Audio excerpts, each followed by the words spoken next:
Bienvenue sur Teach, votre émission d'enseignement et de maturité spirituelle. Parlant de maturité, cette semaine, on est vraiment en train de mûrir de la bonne manière, puisqu'on entend parler d'un sujet pas le moindre. On parle de résoudre les conflits.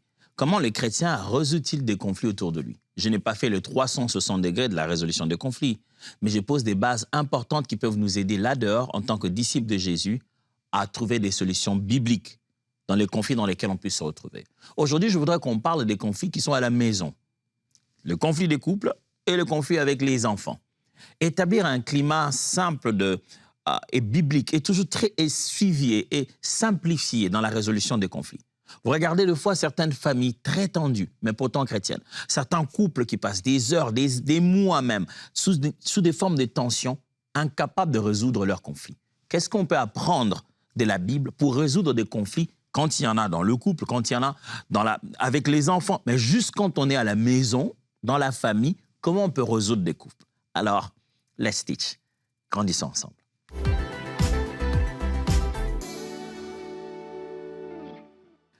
Je voudrais ici ensemble que nous puissions apprendre des réflexes, que ça devienne un rythme de vie, en couple et en famille. Les conjoints en chambre en train de se parler, ou au salon, ou s'invitant dans un resto, ou conduisant dans la voiture, aient des réflexes très simples pour gérer les conflits. Mais en tant que parents, qu'on soit parents seuls ou qu'on soit les deux parents en train d'élever les enfants, qu'on ait des réflexes simples, un processus bien clarifié, de sorte qu'on sait, les enfants le savent, les époux le savent, quand il y a conflit, on passe par là, à la résolution du problème. Parce que cette alliance de couple, mari et femme, cette alliance de famille, parents et enfants, ça demande de l'écoute, ça demande du pardon, de la vérité. Ça demande qu'on puisse utiliser à la fois de la fermeté sur les enfants, mais aussi de la douceur. Être capable de les éduquer avec amour, tout en étant suffisamment ferme pour les orienter. Cette même réalité vaut aussi pour le couple. Autant on aime son conjoint ou sa conjointe, autant on aimerait l'aider aussi à devenir meilleur. Il est impossible de vivre sous un même toit autant d'années, suffisamment pour être un couple et élever les enfants, sans qu'il y ait des conflits. Ces conflits qui sont censés, à chaque résolution, améliorer les conditions de la famille, dévoiler les cœurs de chacun et permettre aux uns aux autres de se dire « j'ai bien fait de l'épouser, j'ai bien fait ces enfants sont une bénédiction ». Ces conflits ont ça comme objectif. Mais ces mêmes conflits deviennent de fois de sources de suspicion où les gens commencent à se réserver, où des personnalités sont cassées et brisées. Dans une famille, on doit apprendre à résoudre les problèmes sans casser les relations. Que peut-on faire? Qu'est-ce que la Bible nous donne comme orientation, tant pour le couple que pour les enfants? Alors, couple, qu'est-ce que je peux dire là-dessus? S'écouter en s'honorant mutuellement. Dans un couple, si on veut résoudre très bien des conflits, on doit apprendre à s'écouter. Écouter l'un et l'autre, tout en honorant l'un et l'autre. Vous verrez que chaque fois que je parle de cette affaire de résolution de conflits, je reviens chaque fois sur le verbe écouter et le verbe honorer. On doit s'écouter et s'honorer mutuellement. Un couple qui se veut saint, qui se veut biblique, chrétien, doit mettre en avant le fait de laisser finir l'autre quand il parle. D'écouter attentivement, de donner à l'autre, de lui donner un résumé de ses dires. Voilà, je t'ai entendu, je pense que tu dis ceci, cela. Voilà comment moi je le comprends. Est-ce que c'est ça ton intention? Mais pas seulement d'écouter, mais d'honorer, traiter avec honneur, mettre en avant, démontrer un respect à la personne. Quelle est la raison? Qu'elle soit dans le tort, il est important d'honorer son conjoint ou sa conjointe. Éphésiens chapitre 5, verset 21 dit « Vous soumettant les uns les autres dans la crainte de Christ. » J'aime bien ça. Vous soumettant les uns les autres dans la crainte de Christ. La Bible parle de la soumission des uns aux autres. Si on apprend des gens à l'église entre frères et sœurs, s'apprendre à se soumettre. C'est vrai que on aime beaucoup plus le texte de « Femmes, soyez soumis à vos maris ». Mais il y a aussi cette relation fraternelle, chrétienne, qui ne fait pas que la femme seulement est la seule qui est soumise. Il s'agit de se soumettre aux uns aux autres. Ça ne veut pas dire que les rôles ont changé. Ça veut juste dire que les honneurs sont partagés. 1 Pierre chapitre 3, verset 7. Marie, de même, vivez avec sagesse auprès de vos femmes, comme avec un être plus faible. Honorez-les, comme devant aussi hériter avec vous de la grâce de la vie, qu'ainsi vos prières ne soient point entravées. Pierre donne une instruction ici au mari.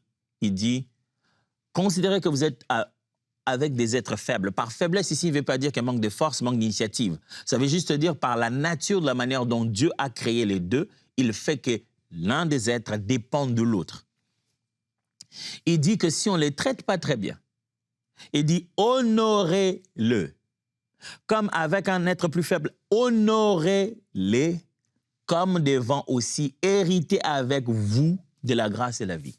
Il dit les hommes, quand vous avez vos femmes, sachez que elles aussi, Jésus est mort pour elles. Elles aussi, elles obtiennent la grâce de Dieu. Elles aussi, on leur doit de l'honneur. Dire s'honorer dans la famille, s'écouter, c'est facile de fois, surtout dans certaines cultures. C'est comme si je disais, femmes, écoutez vos maris. C'est comme si je disais, femmes, honorez vos maris. Non, la Bible est en train de dire, ça doit aller dans les deux sens.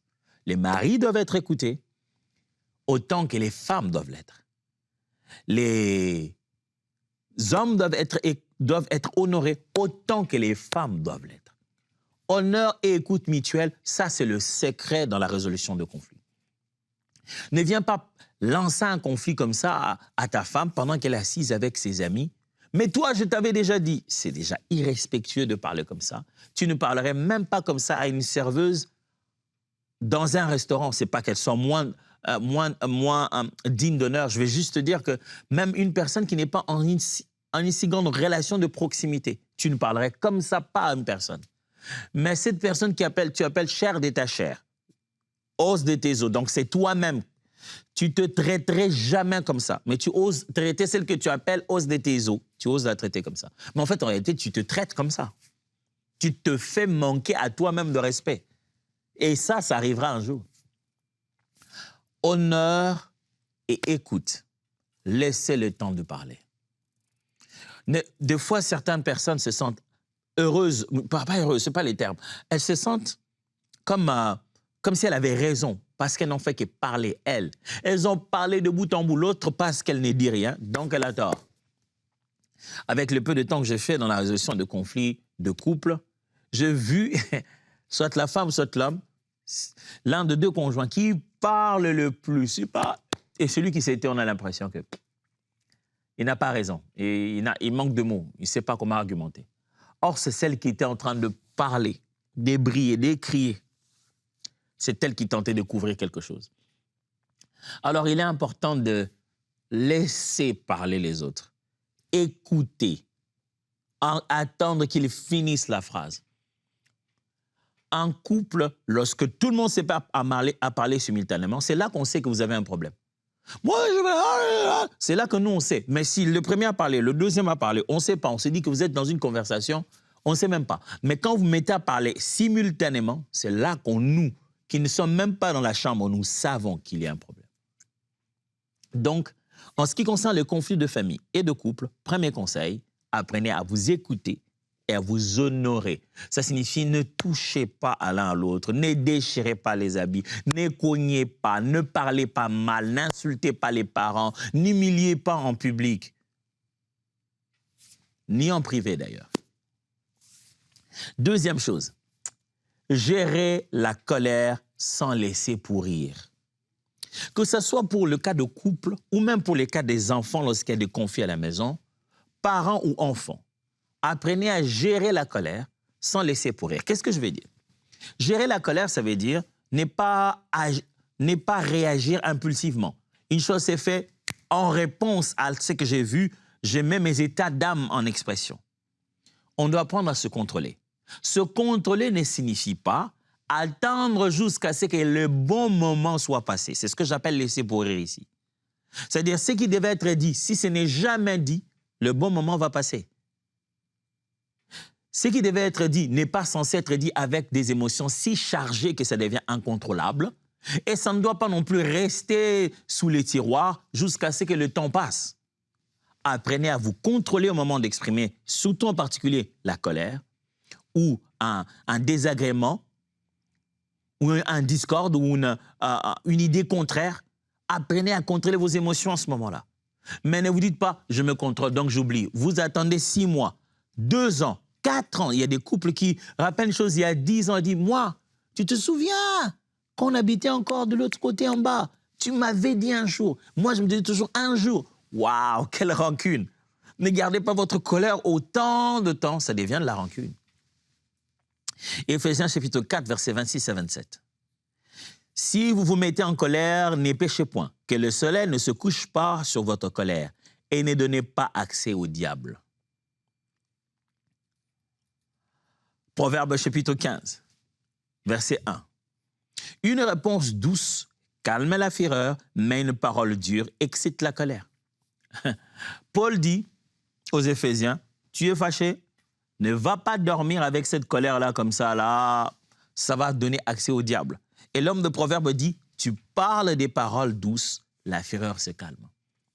Mes amis, on peut être dans des conditions très difficiles. Un parent, un père, un enfant, surtout les enfants ados des fois, même des fois ils sont plus petits et ils sont problématiques.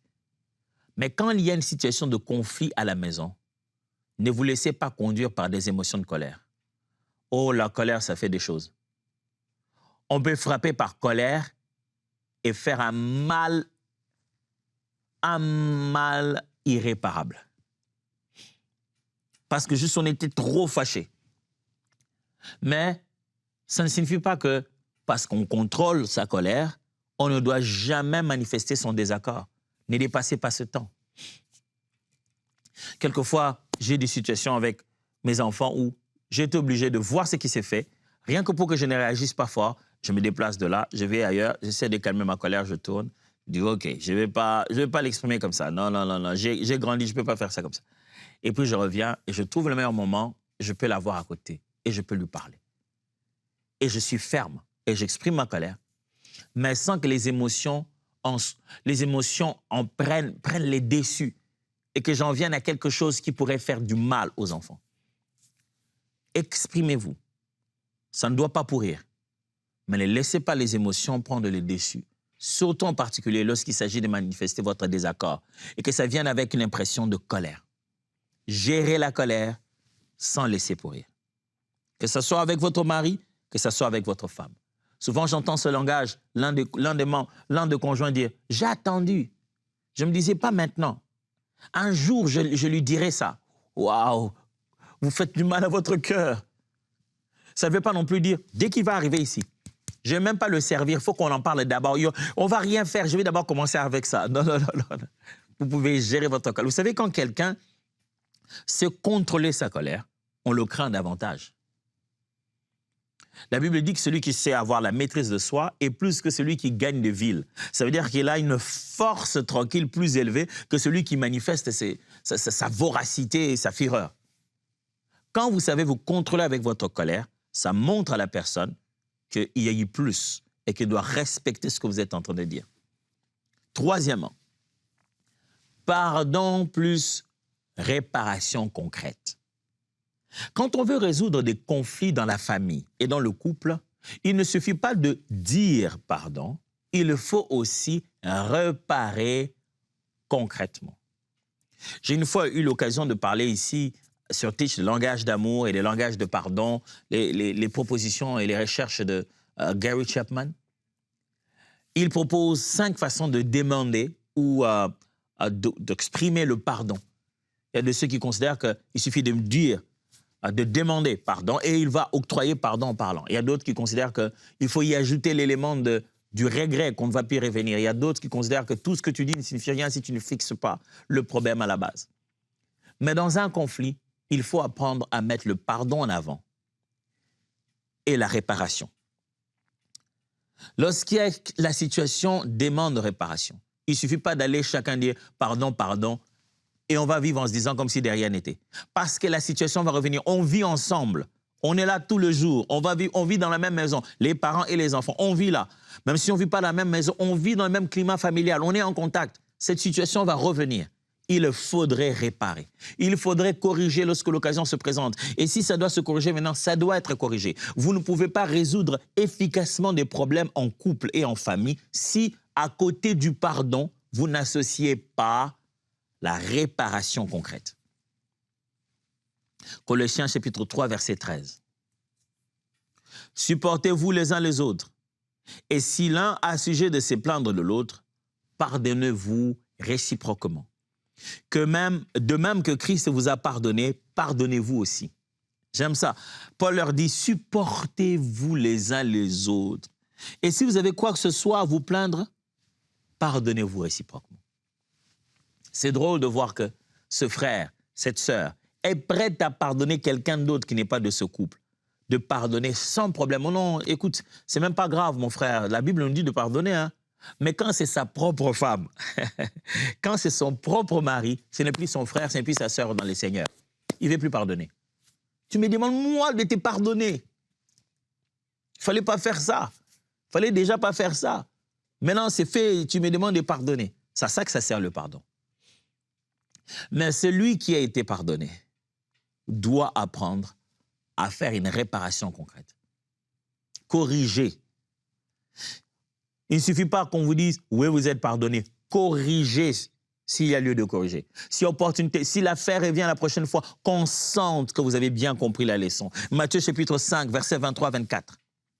Si donc tu présentes ton offrande à l'autel et que là, tu te souviennes que ton frère a quelque chose contre toi, laisse là ton offrande devant l'autel et va d'abord te réconcilier avec ton frère. Puis, viens présenter ton offrande. Oh, quel enseignement fort! Jésus propose que si on est en conflit, on ne donne même pas l'offrande, on laisse d'abord. Il n'a même pas dit ramène l'offrande, il laisse ton offrande.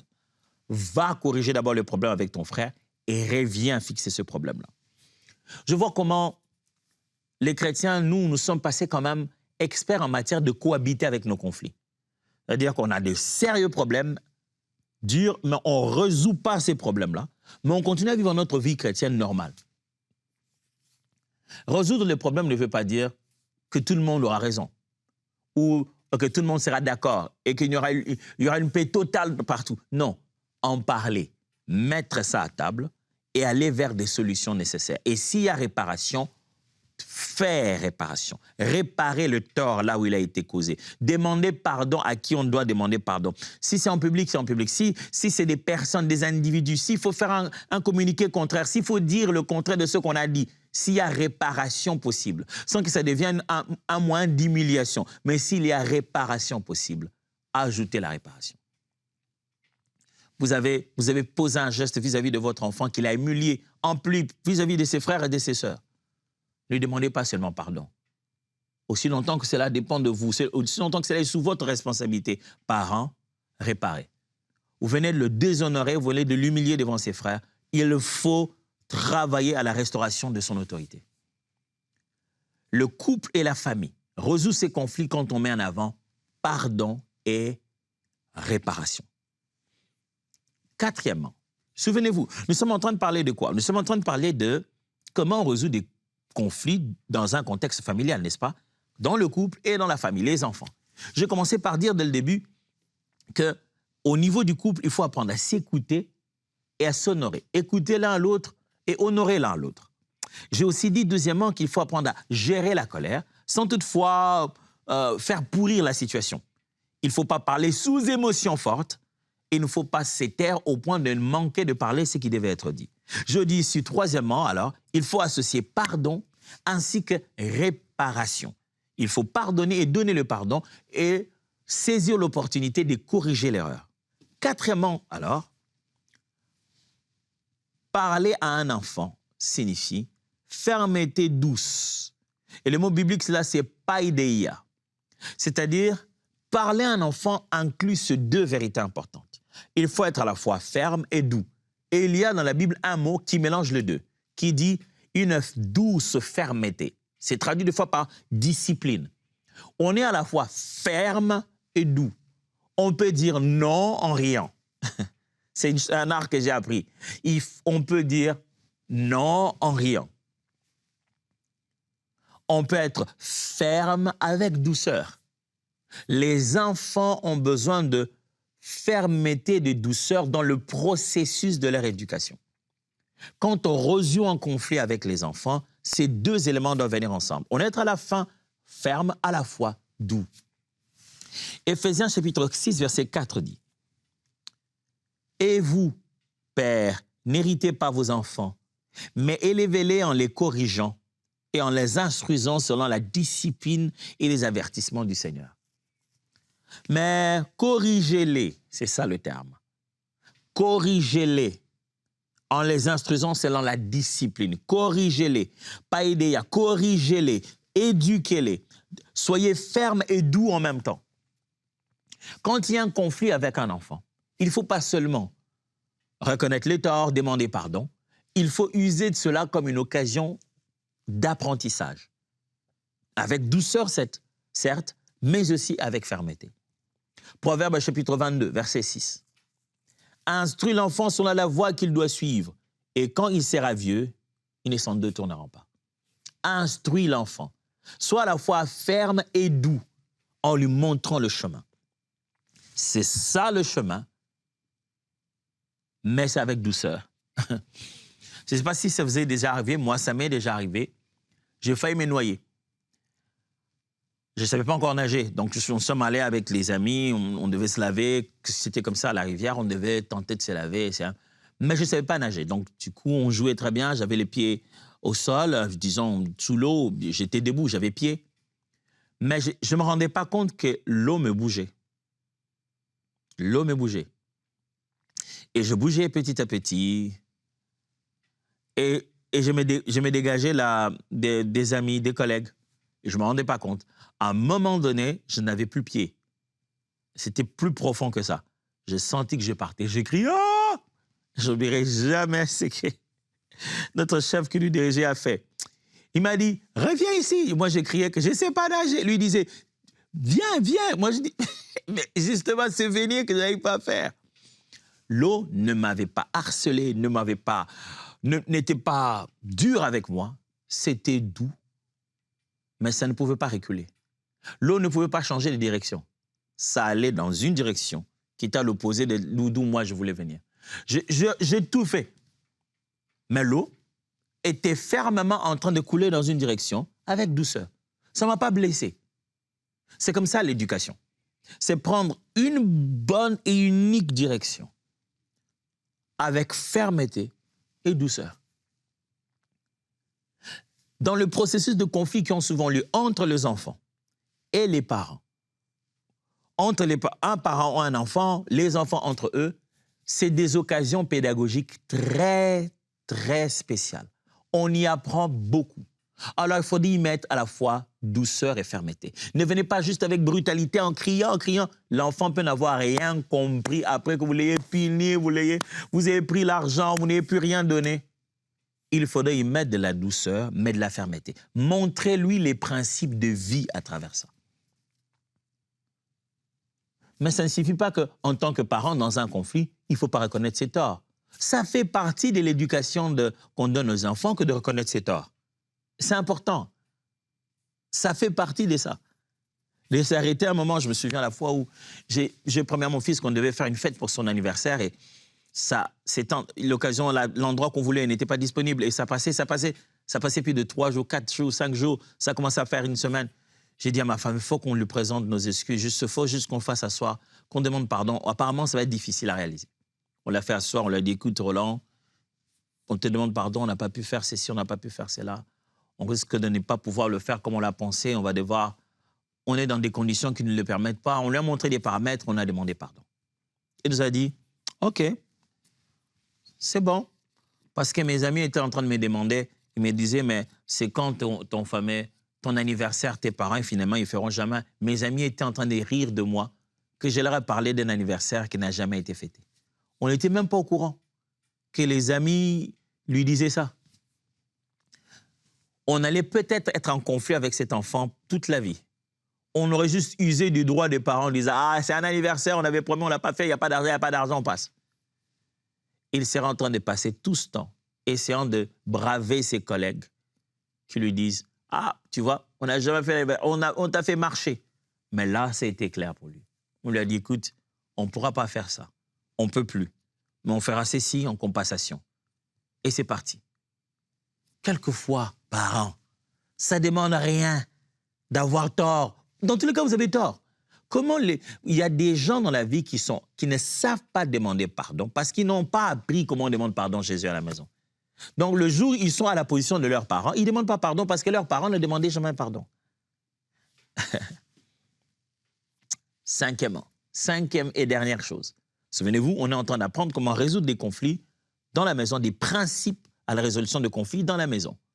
Dernièrement, habitude familiale. Quelle est cette habitude familiale qu'il faut établir? Moi j'aime appeler ça des habitudes sacrées. Prière plus débrief. Si vous voulez simplifier le processus pour résoudre le conflit dans la famille, il faut que ça soit connu que s'il y a un problème qui commence à devenir un conflit, tout le monde doit penser prière et doit penser débrief, c'est-à-dire conversation, on doit en parler. Faites de ça une habitude de votre famille. Votre famille doit avoir ses habitudes dans la résolution de conflits. Il faudrait que quand les enfants viennent vous voir, puissent dire « Est-ce que tu as parlé à ta sœur d'abord ?» « Ah non, moi, je ne vais même pas lui parler. Non, ça, ce n'est pas la bonne façon de faire. » Établissez les principes auxquels vous croyez dans la Bible. La conversation seule à seule. Si vous pouvez le résoudre, vous n'avez pas besoin de m'en parler. Ça, c'est ce que ma femme et moi, on encourage à nos enfants, que j'encourage même avec mes frères et sœurs quand on travaille dans l'œuvre de Dieu. Je répète, si vous pouvez le résoudre ensemble, vous n'avez pas besoin de m'en parler. Je ne suis pas obligé de savoir que vous avez eu un conflit.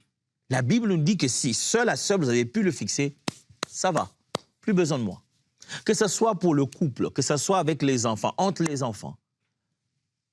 Priez, mettre ça d'abord devant la face de Dieu, être capable de résoudre seul, en parler ouvertement, débriefer sur le sujet.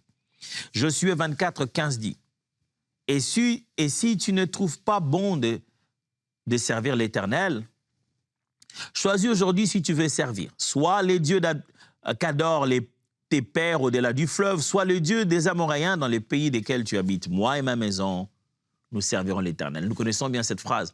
Josué s'est dit, « Peuple, j'ai tout tenté, mais j'ai l'impression que vous n'êtes pas clair dans votre engagement. Si vous ne voulez pas servir Dieu, choisissez lequel vous voulez choisir. Mais moi et ma famille, on va suivre Dieu. » C'est quelqu'un qui est tellement sûr que les principes de suivre et de craindre Dieu sont installés dans son foyer.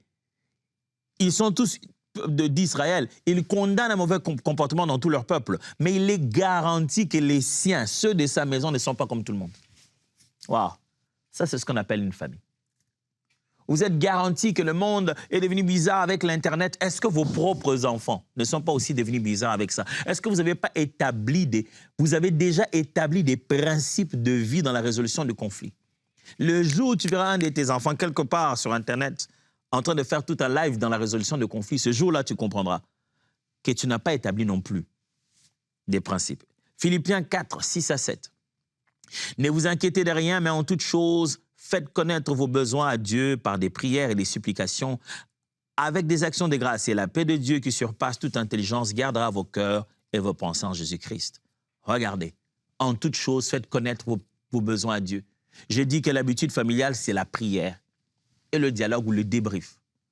Apprenez à prier quand il y a conflit, seul et ensemble. Des fois, dans un culte familial, le conflit est résolu que pendant l'adoration, quand chacun se voit petit devant la face de Dieu. J'ai dit beaucoup de choses. Votre famille peut commencer quelque part. Votre couple peut commencer quelque part. Il y a au moins une chose qui peut être le point de départ pour décanter cette situation dans votre famille. Et je prie que le Seigneur vous exauce. On se voit demain. Dieu vous bénisse.